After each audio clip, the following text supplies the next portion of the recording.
Hey guys, welcome to another episode of Seeds of Music. I'm here with Chris Willshire. I believe I said that correctly. Yeah. He is a bassist with 32 years of experience under his belt. So by far the most experienced musician that I have interviewed so far. He was with a band called Folio. They released their album in 2007, and now he is working on an upcoming Dream Theater tribute band that's slated to be out sometime later this year. And I can tell right now that probably brings with it hours and hours of practice. Am I right? Yeah, it's I don't know, I always do this to myself as far as, I love challenges. And yeah, it just so happens I've been a big Dream Theater fan, been a fan of, prog rock all my life. Played in various other types of bands, but I've been a big prog rock fan. I started following Dream Theater ever since they came out, into the mainstream, and I think it was '94 when their Call Me Under was released. Yeah. And anyways, yeah. So when I started, thinking about what I wanted to do next musically a couple years ago, big Dream Theater fan, and I was like, what better way to get my chops in the best shape they could ever. Yeah. Learn a bunch of Dream Theater songs and try to perform them in front of people, and so that's what we're working on right now. Oh, awesome. Yeah, that's definitely, if I wanted to get my chops up, that's what I would aim for, man, because that would really do it. So Chris, like tell us a little bit about like how this all started, like a little bit of background on you, like where how you grew up and how this like passion for music led to you making a professional career out of it.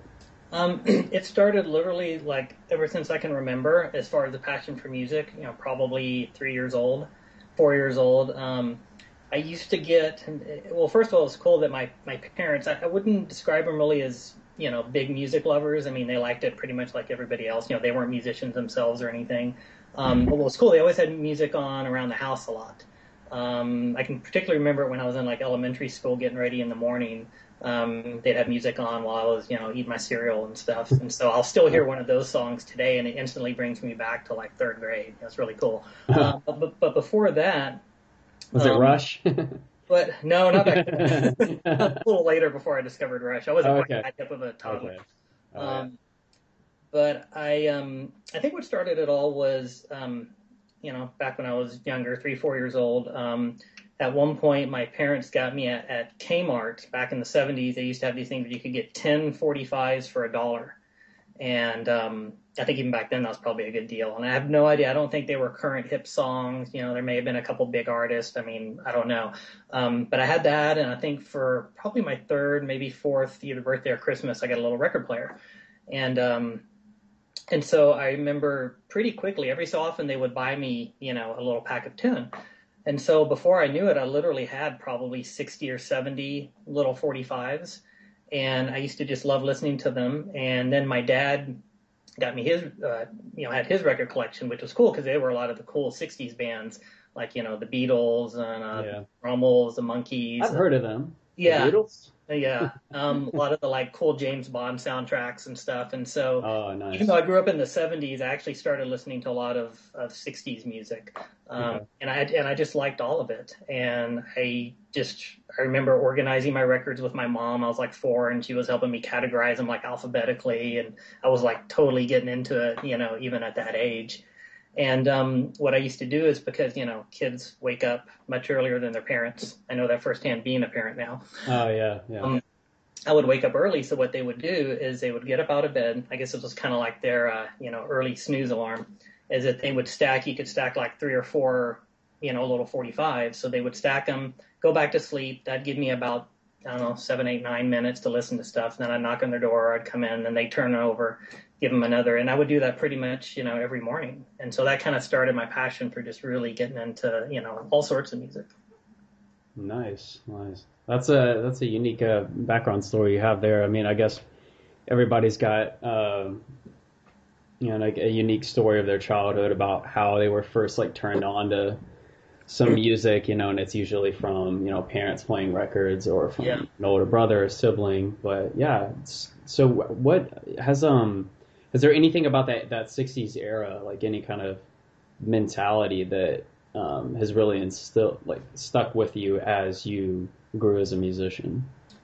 Um, I wouldn't say like, I guess probably the most important thing of that and the 70s was just, all those songs are very melodic. Even more melodic than a lot of styles of music after that. And so that always just kind of helped me appreciate, love of a good melody. Okay. Probably what stuck with me the most was once I got older and I started, for me, Rush was a big thing when I discovered Rush. And I was probably about 10. In fact, actually, this is funny. My first Rush experience was, and this, yes, I'm a nerd, I know. But I actually remember hearing Rush at the skating rink in fifth grade was when Tom Sawyer came You're out. like skating like this. And, yeah, and they used to play Tom Sawyer for the fast. And Really? Wow. yeah, I wasn't that good a skater, but man, Tom Sawyer came on, and I was just like as fast as I could. And I was like, who are these guys? And then I started hearing. I always had the radio on, and anyway, so because to me that was a different sound, and that really opened up my mind. I'm like, oh wow, this doesn't sound like anything else, and I kind of took it from there as far as a whole, prog rock thing. So was it Rush that was like a catalyst for taking your music? Like, was it like before then you were kind of like just brewing, and then Rush after that you were like boom, and suddenly I would say so. I would say so. I mean, before I discovered Rush, there were some other bands that I was really into. I remember I was a huge Pat Benatar fan. I was really into I saw her, man. Yeah, I did too. Yeah, I saw her a while back, man. And so I remember really kind of getting into those bands for a while. And I really got into Van Halen at some point. And but I think with Rush, because that was around the time that I started learning music, like a year after I discovered Rush, I got into beginner band. And I somehow wound up on tuba of all instruments. I wound up on tuba, but which I wasn't too really thrilled about that, but I was glad to play music. But what was cool about that is that our band director, who had amazing band directors, both middle school and high school, and that really played a big role. But the tuba players they would groom to be the bass players for the jazz band, and the guy who was the current bass player was a year older.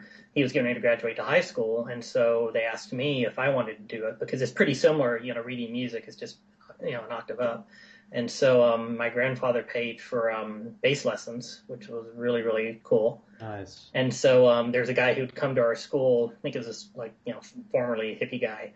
But he would come like once a week, and we just go into a little practice room and do our bass lesson. And so I started doing that, and then that was because I was kind of getting into Rush. So I'm like, hey, I got to learn to play these cool bass parts, and that kind of got me obsessed with the practicing and that kind of stuff.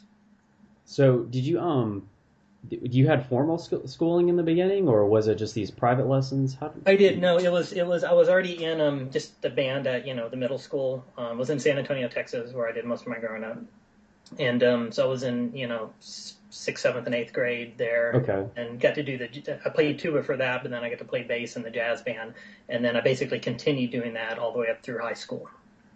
So, do you think it was really valuable that you did music in public school? I do, and I think the biggest thing for that, I mean, obviously I don't, go on stage and play tuba these days. You should, though. Kind of fun, actually, yeah. Dream theater, like, But, yeah, the best part of that, I think, was the discipline of just practicing. And obviously band directors are going to get you to practice, but for me it was fun and it was a competitive thing.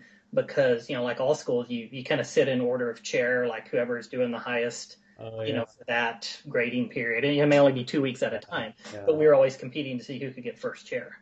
And so I wanted, I definitely wanted to get stuck being last chair. And I first means you suck. Yeah. But in order to, to be able to get to that point, you had to practice more than the next guy, basically.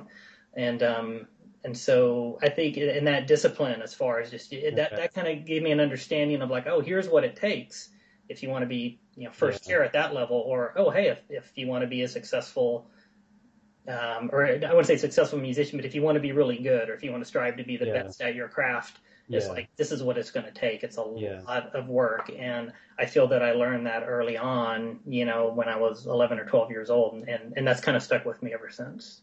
Okay. So yeah, the most important thing it seems like you learned was just like this mindset of like fully understanding that you have to really work to get that gratification of being in the number one spot, with your instrument and what Mm-hmm. that takes. That's really cool.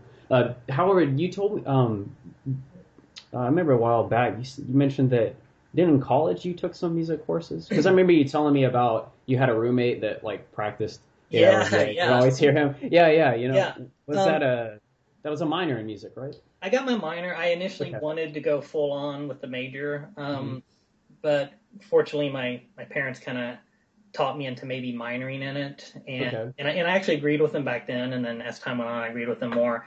Is that just in a sense thinking, it's like I want to be a musician. I don't want to be a starving musician, but I really do want to Yeah. do it. But it would be nice to be able to have the money to get the gear I want, Yeah. Yeah. Yeah. and Absolutely. maybe to try to have some sort of I wouldn't say non-musical job, but just something to fall back on. Yeah. Okay. Never my plan to go, work in the corporate world or anything boring Yeah. like that. Yeah. And so I majored in TV film, radio TV film, and Okay. got the minor in music. And so it wasn't a rigorous class schedule, but there were some, classes that. Okay.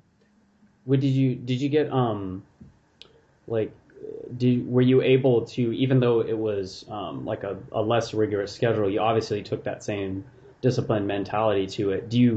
Um, was it something that you felt like was like really worth the money spent, on that higher education for music? Like, were you able to take even from a minor and extract some value from it? Would that be something that you would recommend for people, like say musicians thinking about doing the same thing, minoring in music? Like, do you have like Right. any advice for them how to approach that? Um, it's tricky. I mean, you'll definitely get more if you do, the whole immersion if you're doing like, a major or something. Hmm. I don't know. I mean, with what I do, I don't. The increased theory, I had very, very basic theory in high school. It was cool that our high school teacher actually taught us some basic, which, some band directors do, some don't. But I kind of, got a better understanding of that in college. I wouldn't say I used that tons. It came into handy a little bit when I would try to actually write music. Sometimes if I try to, I wouldn't necessarily approach it theoretically, but if I'd get stuck on something or I'd be trying to work my way out of a chord progression or something, then I'd kind of start what I could remember, Yeah. a little bit. So, I mean, kind of what I always thought would be a good thing to do, and this would probably be cheaper than, like if somebody wants to go to college just for music, I mean, Yeah. definitely very helpful. I've always been intrigued by more of the specialty things like here in Hollywood, Musicians Institute. Okay. And like once I've seen that, like I was thinking, oh gosh, I wish I had, even after I graduated college, I could have like immersed myself for like 2 years in like Oh their yeah. program or Yeah. whatever instrument that you do. um, Yeah, I've driven by the spots like down Hollywood Boulevard, and there's like a couple. I think I don't know if there's one near North Hollywood too, but I know I've seen one in Hollywood somewhere. They have like the separate locations for music business, and then another oh location. yeah, Yeah, yeah, yeah, yeah. And so with a lot of that stuff, like like even the music business aspect is good to learn, and some colleges have those, some don't. And so I think the discipline was still further enforced. One good experience for me in college was that I did take a bass master class. It was a group class, and I started off in just the it wasn't a beginner level, but it was the lowest level. I was a freshman, and I went to University of North Texas, where the musicians are insane, and so I was Are they way at the bottom of the totem pole. are they all playing Stevie Ray Vaughan? Uh, All the guitarists. I Did you hear? Were guess. you hearing? There's actually they actually had a lot of jazzers, huge Okay. jazz program there, and so I actually did study a little bit of jazz. But I was in the beginner or the lower level of the bass master class, and it ended up being too full. And so on the first day, we got in class, started getting settled, and then they said we have too many people here. Do two people want to volunteer to go into the intermediate? It was either intermediate or advanced. And the teacher, he was the same guy teaching it. And he said, I won't grade you as hard because I know it's a little bit above your level. And I was like, raise my hand. I was like, hell yeah, Oh I'll yeah. totally do that. And it was great because that also challenged me to kind of rise to the next level but I was inspired because I was surrounded by these monster players that were light years above where I was. But after just hearing them on a regular basis, I'm like, oh, maybe I could do that someday. And so I got a lot out of that class in particular. Nice. So maybe it's like there's some value in just being near players consistently who are above your level, like you maybe somehow like because your mind's taking in like you see what they're doing and you're kind of learning from that. An interesting and just want to mention real quick, an interesting concept that I read about in a book was that we have like these things called mirror neurons, and when you see someone else like perform an action, the same brain synapses that fire off when they're performing it fire off in your head as you're watching them. So it's like just by observing, because like we learn through video and books and whatnot, but our brains are kind of really hardwired to be able to learn visually from other humans. So I think maybe there's something to it, and I think that might have do you think that might have helped you a lot? Just even being like near those players and watching them. Yeah, I think so. And going to watch, sometimes if I had time in the afternoon, I'd watch like the top jazz band perform and just watch the guys at that level. And these are guys that were going on to play with bands like, Harry Connick and, like huge, well-known artists. And you'd mentioned earlier one of my college roommates, and that was a huge thing. In fact, I've actually thought about that being in my current situation, practicing for a Dream Theater tribute, is this guy was a guitarist, and when we roomed together for, I don't know, 2 or 3 years, when we first started rooming together, he and I were probably about the same level. He was in kind of probably one of the lower level jazz bands. In North Texas, they base it on what time the class meets. So like the 1 o'clock is like the top level. I mean, 1 o'clock lab band has won Grammys before, and then it goes down to like the 8 or 9 o'clock. And I think he was in maybe the 8 or 9 or one of those. And we're about the same level. But he literally he didn't have to work a job, which unfortunately I did. Oh yeah. He was a music major.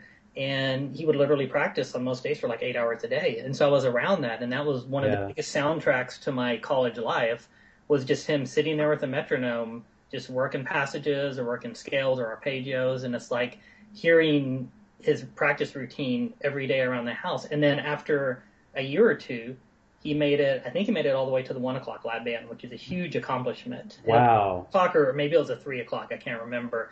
But, still, and I stayed about here, maybe I rose a little bit, and he went from like here to here over the course of 2 years. Yeah. And I thought about that now working on the Dream Theater, because I have to be at that level now to do this. And I still can't practice 8 hours a day, but I remember his discipline and just him doing that. And I'm trying to this day even kind of model some of that now as far as getting to that next level. Well, tell us a little bit about what your approach is to practice, because like you're a busy guy. Like I know you work full time.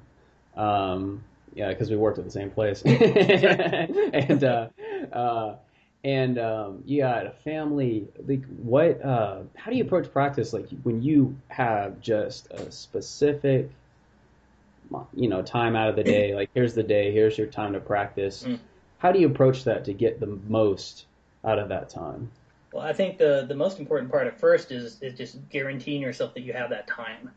And so I always try to be really rigid, where, usually for the most part, I'll do Tuesday, Thursday nights. Some happens I'll swap a night, but generally kind of what I try to do is I try to guarantee that, the Tuesday night, Thursday night, once I help get my daughter to bed, to try to block out, 3, sometimes 4 hours in the evening. And I try to stick to that schedule. Weekends are often a little more hectic, but I'll still try to sneak in maybe, an hour or two on the weekend. Sometimes it's super late at night. Sometimes it'll be, during the middle of the day or something. If my wife and daughter happen to be out somewhere and they don't need me, then maybe I'll stay home for an hour.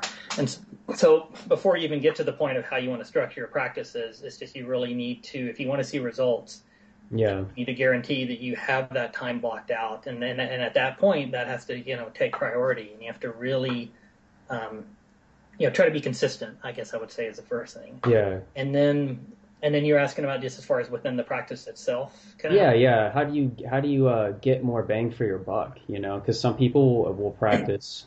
Some people can practice. I met a guy once who's like, "Oh yeah, I practice 6 hours a day," and he could have been full of shit. But if he was telling me the truth, then he must have been staring at a wall for like 5 hours and Really? practicing for one because Yeah. I did not like it did not show. So tell us about that, man. How do you get there? Yeah, for me personally, I have to get a really good warm up, especially during the Dream Theater stuff too. Years, probably 15, 20 years ago, I'd had some carpal tunnel issues. Those have pretty much gone away now. But interestingly enough, since I started working on the Dream Theater, I've actually kind of had a whole new set of aches and pains. And I think it's just because it's a very, for me, especially working on this project, it's very physical. Yeah, yeah, So I've always had to get a good warm up, but I have to get an even better warm up now. And even still, sometimes, I'll get some forearm pains and a little swelling here and there and stuff.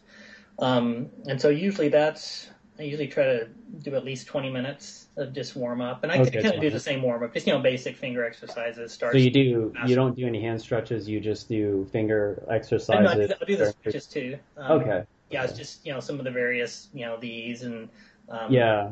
even individual fingers, just to kind of Yeah. loosen them up a Okay. little bit. Yeah. I don't always start with those. Sometimes I'll start with just very slow up and down the neck, and then I'll take a break, stretch a little bit, and kind of work that into about 20 minutes. And then it kind of depends on what I need to do. If I'm like really close to a rehearsal with this project, we really only get together like maybe every other week, which actually works well because with the Dream Theater tribute, learning this music, it's actually more individual intensive than it is group intensive.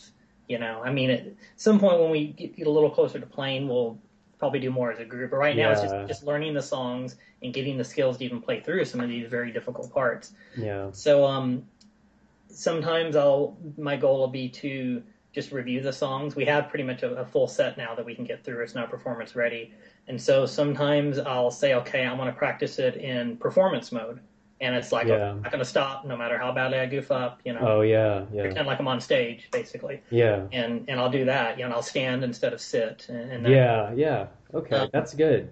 That's a um, good concept. and so sometimes that'll be my goal for the night. Other times it's like, okay, I just need to get through the really rough spots, and I'll just pick, the most difficult parts of Okay. each song. And I use a program that you and I talked about before called the Amazing Slow. Amazing slowdown. Love that. Yeah. Yeah. And so, I can slow it down, and I'll basically, I'll write down on my music like where I left off. I'll start a little lower, and even if I can bump it up, 1 percentage point a practice session or something, over time, you can bump up the really fast riff. So sometimes I'll just loop those, however long it takes, 20, 30 minutes, 10 minutes Yeah. for a part, and then move on to the next. And so it's like I'll have a night of working on the rough sections, or Yeah. have more of a night of review. But then even on the reviews, sometimes it's like, okay, I'm going to review the song. I'm going to try to get through it. But if I goof up, I'm going to stop. I'm going to stop, work through it, and then continue through. Yeah. Stop where you goofed up, and you can say, "Oh, this is a Right. weak point in the song." Yeah. Whereas 'Cause other times it's like the goal is to not stop at all. And Yeah. at the end, I'll go back and revise a section or two. So Yeah. generally, that's kind of how it works. Okay. So just kind of feeling like you in this short practice time you do like just a quick warm up to reduce chances of injury, and then sorry, Yo, let me shut that off. edit. And edit. Actually, I'll leave that in. It's not a big deal. So It's real. We're keeping it this is real. organic. This is We're real keeping it real. people. This is real people. See, I'm in my room. I got my calendars in the back. Anyway, I don't even remember what I was saying. We're talking. Oh, one other thing I should. Oh yeah, yeah. Oh yeah, yeah. Oh, I'm sorry. Go Okay. Yeah, I was just for anyone out there, I was just trying to recap what I think you were saying is warm up real quick in that short amount of time, and then run through the songs in when you make a mistake or you get into a really rough spot, stopping and making note of that spot. So then by the end of the practice, you can have like an idea of where your weak parts are, Mm-hmm. and then set up to only work on those, but always making sure that at the end you do a complete run through where you stand up and you act like, okay, I can't, if I mess up, I can't stop because this is literally like a performance. In which case, also I have to practice like patch changes on my pedal board and stuff like that. So Yeah, because you're going to be using effects. yeah. You're prog rock. Yeah. Yeah. The other part of that, though, I was going to add that it's another aspect of this current project I'm in, the Dream Theater tribute, is learning the songs. Everything I just described are the songs that I've already learned, and it's just basically getting to play them. Unfortunately, there's not a lot of Dream Theater bass music out there. There's some. A great app I would recommend is a Jamit app. With that, they've actually released in particular a lot of prog bands. They have a lot of Dream Theater, and that has actually the bass transcription if you get the bass version. Okay. So that's been really helpful. They're usually pretty accurate. They're not always 100% accurate, but they're pretty close. But if it's another song, and I started learning a lot of these even before the Jamit app was launched, and so it's a matter of getting, in my case, I'll get like the guitar. I've got all the guitar sheet music for their whole catalog. And so a lot of the unison riffs, I can look at that, or I can reference that for the time signature, so I don't have to figure it out. But some of it's just basic transcription. It's sitting there looping the slow sections over and over, and just, I handwrite all my parts down just so I can make fingering notes and stuff. And sometimes that'll be, a couple of nights in a row of just doing that. So it's kind of alternating those, with the practicing how to actually play them. Okay, so it basically sounds like you just got your shit on lockdown. Like, as far as practice goes, you have try. yeah. I mean, you have such a specific amount of time that you block out, and when it comes time to practice, you get focused, and you know exactly what you're working on. So it just seems like you're very clear about what you need to practice, and I think that's important for anybody who's wanting to, increase their skill on their instrument. But with this full-time job that you work and the kids and all this like limited time that you have, what would you say is the one most helpful habit that you've had for being able to basically, when it comes to music, get things done? I try to work on time management. I'm no expert at it, but I'm just trying to be mindful of that. I think for me it helps too. Whenever I can, I try to exercise. I never feel like I get enough of it, but in order to get in all these things we're talking about, I basically don't sleep a lot. Oh, yeah. So it's Okay. definitely on a lot of my, at least a couple nights a week, sometimes more. My sleep schedule is usually from about 1 to 6, 1 a.m. to 6 a.m. Okay, so 5 hours. Yeah, not every night, but like usually every other night. Okay. I try to catch up on the weekend, so that helps. But also, Okay. just I think what kind of helps power me through the day is just, when I can, even if I can do a quick 20 minutes on the treadmill or something, just to kind of try to overall keep energy up. Yeah, get your blood I think flowing. that's been helpful. Okay, so maybe exercise in the morning to kind of help push your energy throughout the day would be I helpful. don't do it in the morning, but I pretty much go in Or the sometime. afternoon on Okay. lunch break. Yeah, just Okay. whenever you can, though. I've done it late at night before, too. It just kind of depends. Yeah, I guess I was projecting what I do because I wake up straight out of bed and then I started doing one-legged squats and it's tough. It's tough at first. I don't do a ton. I do like maybe 6, but actually, it gets me like breathing heavy, and it's helped me have energy throughout the day. So exercise, Works. taking care of your body is still something that musicians definitely need to do.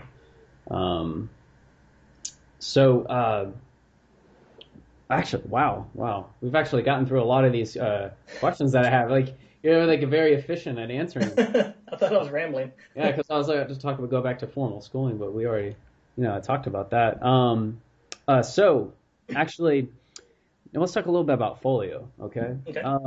What was your, was Folio, the Folio wasn't the first band that you were involved in, but was it the biggest?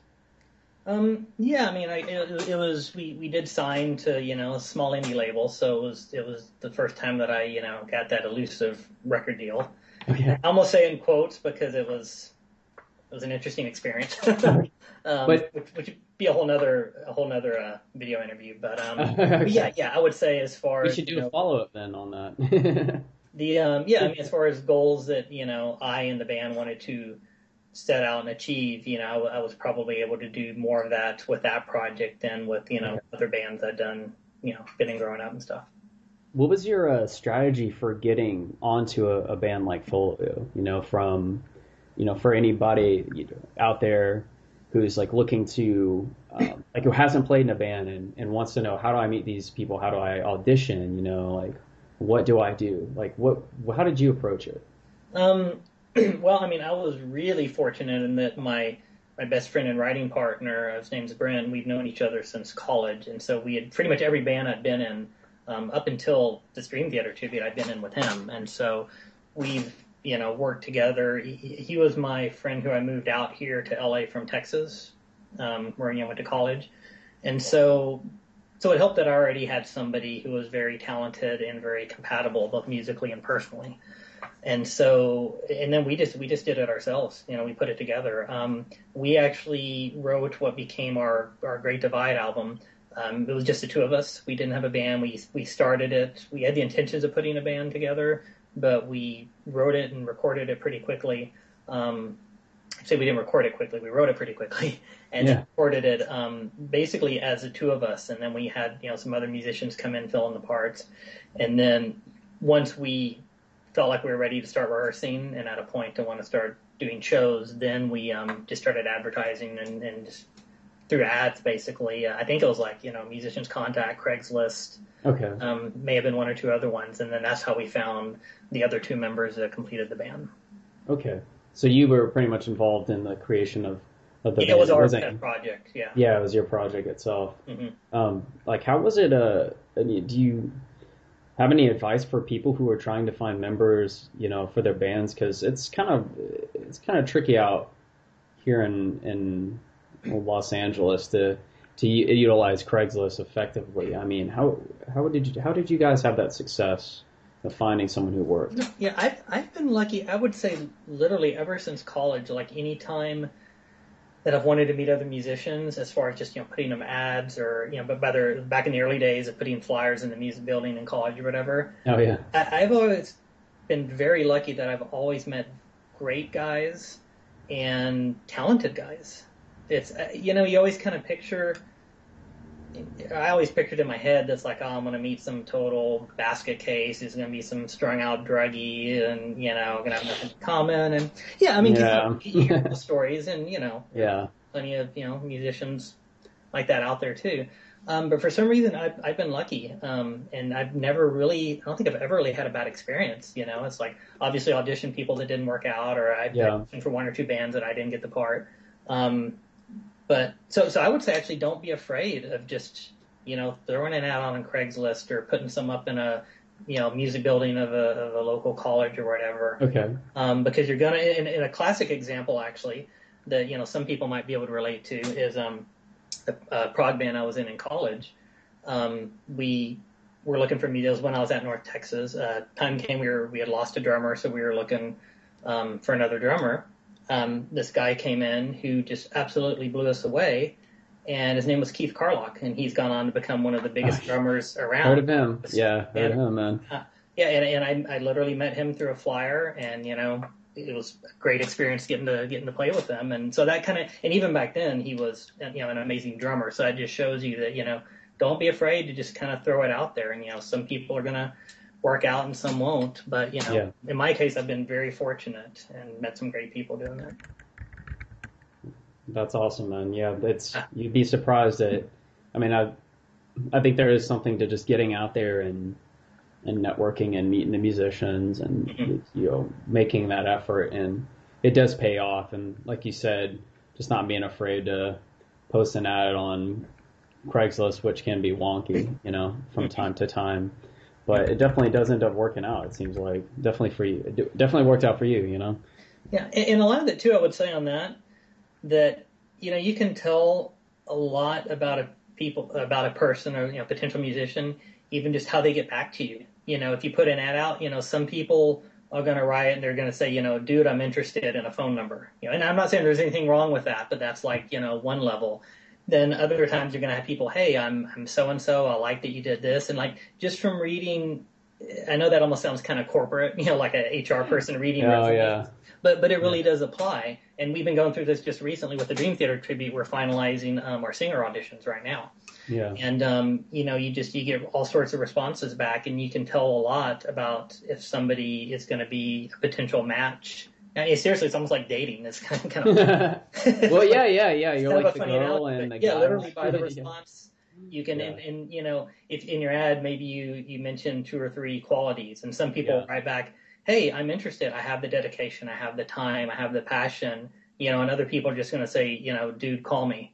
Yeah, yeah. And you're like, I'm not saying I'm not docking that, but I'm just saying when you're looking at 7 or 8 responses back to back, sometimes yeah, before I've even heard a person, I can say, okay, this person might be a front runner, at least personality wise and dedication wise. yeah. What's like, it's, you're, this band for you is a professional endeavor, so you got to have people with a professional attitude. And if you're not going to capitalize like Yeah. your, eyes and, stuff like that, then it just comes off as, okay, well, that, you know, I'm sure if like David Gilmour sent someone like an email, it would not sound like completely, Right. not have all these like grammatical mistakes, and it wouldn't be something really silly. And he still has personality, he still has, or he's David Gilmour. So Yeah, exactly. yeah, so well, that's cool. So I guess the best advice for anybody who's trying to find a band to get on and they got to email the person, and say if someone's trying to email you, guys, just spend a little bit, just look at it like dating, spend a little bit of time on that message when you compose it, bring a little bit of professionalism to the table, because if that band is serious, then that's what they're going to be looking for. They're going to be looking for a serious looking message. So that's great advice. That's great advice. Because Craigslist, I know I think it's like for a lot of musicians, it's the only thing they use to try to meet each other, which probably is, there's more out there. But, Yeah, definitely. yeah. So, so for this upcoming Dream Theater tribute, what do you feel like this is like the largest challenge you've had yet, or is it just like, Musically speaking? yeah, musically speaking, is this like really pushing you? Yeah, definitely. Yeah, definitely. In fact, I would say when a couple years ago, before I'd even met the great guys that I'm playing with now, when I decided I wanted to do it, I wasn't even close to the level to be able to do that. And so, I kind of was hiding for a while before I even wanted to like talk to other musicians or even tell anybody that I was doing it, because I didn't want to like talk Can it I up hear it? like, oh, I can't even play I didn't want to be like, oh, I can't even play the easy Dream Theater songs, much less the hard stuff. Yeah, yeah. And so yeah, I mean, it's been a huge challenge. It wasn't a matter of saying, it wasn't a matter of having the chops and just saying, oh, I wanted to do this, I'm going to learn it. It was a matter of getting the chops and getting to the next level to even to be able to attempt them. And then the next level is to learn the song and then to practice it and to be able to actually do it. And so it's kind of a two-part challenge. And, and I still don't feel that I'm totally there yet, but it's getting there. And, we're all happy with the results and stuff. So it took a lot of individual practice. I just learned a couple of the songs that I thought were maybe mid-level as far as bass difficulty. Yeah. And unfortunately, they actually came along a little faster than I thought, and so that kind of gave me a little bit of encouragement. And then it was still quite a bit longer after that before I was ready to like start throwing it out there and trying to meet other people that wanted to do the same thing. Before you did you find an ad for the Dream Theater tribute, or did you hear about it through like a friend? Like, how did you hear about it? It started kind of cool story. It started with an ad. A friend of mine, the one I was telling you about, who I'd been with in Folio and known since college, he I think it was him, forwarded me an ad and just said he'd seen it on Craigslist. He was like, dude, someone's wanting, it was a guitarist who's wanting to put together a Dream Theater tribute. And so I saw it and I was happy, but I think I maybe even said, oh crap, because I'm like, okay, I can't I can't not respond to it, but at the same time, I'm not ready. Now, I'm still 3 or 4 months away, I felt, from being ready to even say, hey, I want to do this. And so I'm like, okay, well, I'm going to have to. If he thinks I suck, then so be it. And so I wrote him and just said, I'm 3 or 4 months away. I normally wouldn't have even written you, but I didn't want to pass it up. And I talked to the guy. He was a really nice guy. We hit it off pretty well. And then we decided to just get together and try. It turned out, coincidentally, we actually knew like 2 of the same songs already. Okay. So we got together, just the 2 of us, and it actually went well. And that was kind of like breaking the ice for me of even attempting some of these bass parts in front of another person, kind of leaving the comfort of my studio here and actually going out. So anyways, it turns out that he had been talking to a keyboardist actually knew who this keyboardist was because he used to be in another Dream Theater tribute, one of the few around a couple years ago, and I'd actually bookmarked his Facebook page, but like I was thinking, okay, in like a year I'll contact this guy and see if he wants to, to do it. Well, it turns out he had already been talking to that keyboardist, and that keyboardist had been talking to a drummer. So like there was this phone chain going on, but no one had gotten together or rehearsed or anything. Yeah. And once, I was interested in, they're thinking, well, we have all the instruments now, not a vocalist, but at least we have, bass, guitar, drum, and keyboard. And so anyways, we talked on the phone a few times, got together, and it turned out that not everybody really gelled with that particular guitarist, personality-wise. And so at that point, I'm like, okay, well, I either stay with the guitarist and put a band together, or I stay with these two guys and we find a guitarist. And it was tricky, but I definitely kind of saw more potential, and I really, really liked, the keyboardist and drummer. Mm-hmm. And so I decided basically, I just called the guitarist and said, sorry, obviously if we're not going to be a band together, I need to make a decision, and, I'm going to go this route. And so it was the three of us for a while. So the band kind of found itself, the two of them had already been talking together. So it's not like I had to go through, I didn't have to audition myself, which was great, because I think it would have terrified me auditioning for a Dream Theater tribute, Yeah. And I didn't have to go through the, auditioning a drummer or a keyboard. And so the three of us got together for a while, really clicked personally, kind of really built up a strong core of the band that we're all really happy about. And then we decided after some rehearsals it was time to start looking for another guitarist. And so we did the whole regular audition process for guitarist. And then now we're completing that process for vocalist. So it seems like you had this like point where you're like, oh shit, I don't feel prepared to go for this opportunity, but you did it anyways, and I think that's like. And I'm glad I did. Yeah, ultimately, I'm glad I did. Yeah, because like it's in a way, it's like you got to do. There's sometimes where you'll feel unprepared, but if you don't do it anyways, you'll feel unprepared, like probably forever, And it's like, and ironically, it actually really boosted my confidence because, fortunately, the time I played with a guitarist and then when I got together with the keyboardist and drummer, it's like we actually didn't suck. I'm like, oh, this sounds pretty good, and so you underestimated yourself. I was happy in that it actually, in spite of having other people around, I was kind of playing about the same level I was in the privacy of my studio. Yeah. And so I'm thinking, okay, I can do this now, and then really. And I think we all kind of felt that way. And once you get I got that initial confidence, then I was like, okay, this is on. It's going to happen. This is real. Let's do it. And then like the enthusiasm and the confidence just kind of skyrocketed from there. So I would definitely recommend that. Just go for it. If you fail, you fail, but go for it. Yeah. Push past the fear anyways. Mm-hmm. It's great advice. So one last question I have here. If you could go back to your younger years, I'm not saying like, you're not obviously not 80 years old, but I'm saying like for like, kids that are in, high school or college or just fresh out of college, and trying to get their, trying to make their music. If you could go back to your younger years, what would be like one habit that you would change, and what would you replace it with?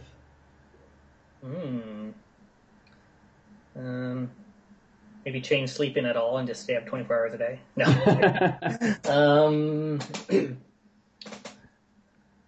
This is meant to be my doozy question. Yeah, no, it is. It is. It's a good one. I guess if it were change, there have been for me. I think it's all about balance. Some people there are various approaches to doing music. I mean, especially if you want to do it past, a lot of people do music when they're in high school and then they get into college, they get busy, they get married, and they never. Yeah. But if you want to keep doing it into, forever, there are different approaches. Some people that I've met, it's like they're going to do music at all cost. They may have no social life. They may, live in a squalor, they're doing music 8 hours a day and they're happy, and that's great. Yeah. For me, it's like, I'm kind of deviating a little bit, but to answer, because of the balance, for me, my attitude generally is like, I want it all. It's like, I'm going to do music, and I don't care if I have a full-time job, I'm going to do music. Okay. But at the same time, I want to have a family. And Yeah. so, wanted to get married. And then at that point, decided, oh, I want to have a child too. Yeah. And I'm not going to let that. I remember when we were expecting, a lot of people, not even related to music, but they're like, oh, once you have enjoy your free time now. Once you have a kid, everything changes. Yeah. They're almost in it in a negative way. And it's like, yes, everything does change, but it's, you can't let that, you find a way to do it all. And so if there's a habit of change, there's probably been times in the past where maybe I didn't have the right balance, at least what was a balance for me, because I've tried a lot of different approaches. I've tried like really secluding myself 110%, but then it's like, I had no clue what was going on in current events, or it was hard to, carry on a conversation with somebody because like, oh, I don't know what's going on in the world or politics or movies. Yeah, they say, so if you watch the recent election and you're like, Mixolydian scale, fifth mode, you're like, that's all you can speak. Yeah. So there were periods where it was just like, practice. And while I did see, maybe little bumps and, my skill level at the time, it's like, ultimately it wasn't doing it for me. And so if I could go back, maybe places where I was too one-track minded in one way or the other, to go back and just try to have maybe a little more balance, because that's what's worked well for me for the past, 15 years.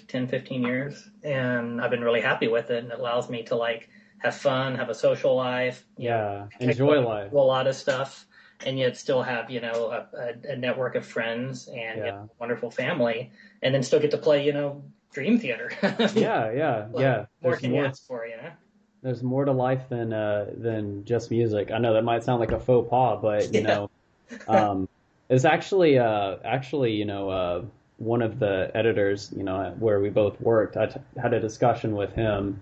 You remember John, who worked in the hallway. I talked to him about this same very thing, and and he said, well, you need to have all these experiences in life because that's what your music is drawing from. It's drawing from your experience. So if your experience is just like a practice room with you just like da da da da da da da da da da, over and over again. Wait, how'd it go? I can't do that again. That was supposed to be the major. I was supposed to be the major scale, but no, I'm joking. Had to mess with you. But yeah, if that's like, if your experience is very shut in, then I think your music does suffer, because even musicians that we consider geniuses like Mozart, they still he still traveled and met the greatest composers of his day. He still got outside. So you're kind of like living proof now that you can have it all. You can have a family, you can have a marriage and a house, obviously with electricity still on, and and a full-time job in a very demanding environment that's very time sensitive, and can pull it off all through sheer willpower. So Chris, thank you so much for coming on and sharing your experience. Yes. Of course, hello. Yeah. Skype fist bump. Here's Skype fist bump. I can't. Yeah. Oh, there we go. I'm missing the camera. Bam. All Great right. pleasure.